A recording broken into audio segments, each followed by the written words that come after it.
اور life enjoy کریں، کیونکہ یہ لائف دوبارہ نہیں ملنے کو، یہ زندگی دوبارہ نہیں ملنے کو، خواہ چاند ہو، رمضان ہو، عید ہو، بقرعید ہو، کچھ بھی ہو، زندگی کے دور میں دوڑتا چلا جائے۔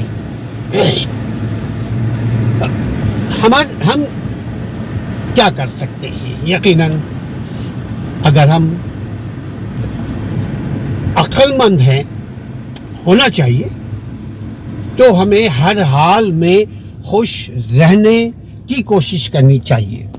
ہر حال میں خوش کا مطلب ہی یہی ہے کہ جو بھی ہمارے گرد حالات، جیسے بھی لوگ، جن ملکوں میں، جن ریاست میں، جس سماج میں، جس سوسائٹی میں بھی ہم رہیں، ہم اس میں ایڈجسٹ کرتے ہوئے اپنے آپ کو اسی میں پیوست کرنے کی کوشش کریں جب تک ہے۔ جس کی جہاں دانا پانی رزق ہے وہ وہیں رہے گا، مگر کوشش یہی کرنی چاہیے کہ خوش رہیں۔ ہم آج چاند رات اپنے دوستوں کے ساتھ یہاں ایک حلقہ بنا ہوا ہے، اپنے دوستوں کے ساتھ ان حلقوں کے ساتھ ہم بیٹھے تھے، بیٹھ کے افطاری کیا، کھانا کھایا۔ یہاں ہمیں شیخ بلال ضیاء بھائی سے بھی صاحب سے بھی ملاقات ہو گئی۔ ہم باہر نکلتے ہیں تو نئے نئے لوگوں سے ملاقاتیں ہوتی رہتی ہیں۔ یعنی رمضان کی چاند رات، پھر رمضان کے بعد، پھر عید کی چاند رات، پھر عید کے بعد زندگی ہے تو ہر دن عید منانے کی۔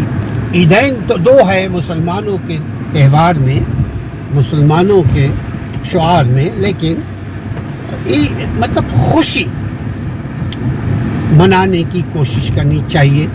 خوش رہیں گے تو خوش رکھ پائیں گے۔ آپ بھی خوش رہیے، ہمیں بھی خوش رہنے دیجیے، ہم بھی خوش رہیں، آپ کو بھی خوش رہنے دیں، تبھی زندگی کی گڈی چلے گی۔ اپنا ضرور خیال رکھیے۔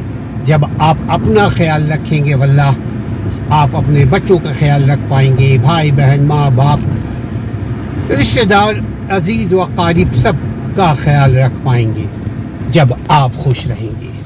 تو مین امپورٹنٹ، اصل بات، خاص بات کہ آپ اپنی خوشی کا خیال رکھیے۔ ہر روز رمضان گزر گیا، اب رمضان کی برکات کو اپنی بقیہ زندگی میں نافذ کرنے کی کوشش کیجیے، چونکہ اب دوبارہ رمضان ہمارے زندگی میں واللہ عالم کب آئے۔